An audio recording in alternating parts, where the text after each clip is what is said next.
कुछ अरसे बाद, कुछ दिनों बाद मैंने जब चेकअप करवाया तो इन्होंने कहा नहीं जी आपके पानी की थैलियाँ हैं जिसकी वजह से आपको प्रेगनेंसी नहीं हो सकती। मैं बहुत परेशान हुई, मैं चाचू के पास आई, चाचू ने दुआ की।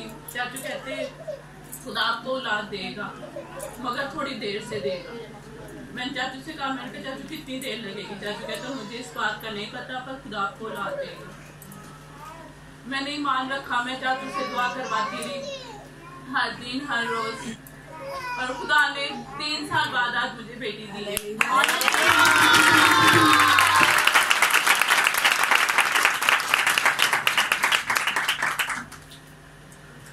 ये बेटी क्या बेटा भी, जब इसको खुदा औलाद नहीं देता तो दोनों मियाँ बीवी परेशान होते हैं। ये बच्चे बहुत परेशान थे और हम भी बड़े बोझ से दुआ करते रहे। एक तो ये हमारी टीम के मेंबर थे, और इससे ये भी होता है कि जब हमारी टीम में से इस तरह के मसले होते हैं तो फिर हमें भी ज़्यादा दुख होता है। खुदा का शुक्र है कि आज खुदा ने उनको एक बेटी दी, बड़ी खूबसूरत ये बच्ची है। और मैंने इसकी जब जिस दिन ये पैदा हुई थी उसी दिन थोड़ी देर के बाद मैंने इसकी वीडियो भी लगाई थी। जो बच्ची उंगलियां चूस रही थी वो ये बच्ची है, ये साउथ की बेटी थी। जब हम इसको हॉस्पिटल लेने गए तो जैसे ही मैंने इसको उठाया तो इसने अपनी दोनों उंगलियां मुंह में डाली, भूख भी थी शायद। तो मैं कुछ कह रहा था, मैं क्या कुछ खवाओ बेचारी को, पिला दो कुछ। तो कहते डॉक्टर ने, मैंने कहा मैं कोई बात नहीं, आप इसको कुछ दें।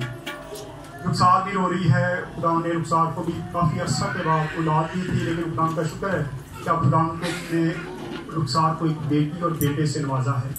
हम खुदा के नहायत शुक्रगुजार हैं कि जब लोग ईमान के साथ दुआ करते हैं खुदा उनके बहुत बहुत बड़े काम करता है।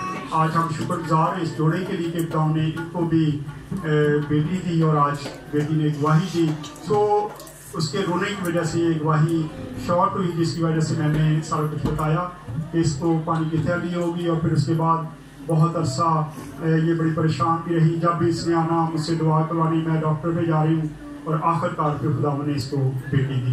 हम खुदा के भी शुक्रगुजार हैं कि खुदा हमारी दुआओं का जवाब देता है। शुक्रिया रखा।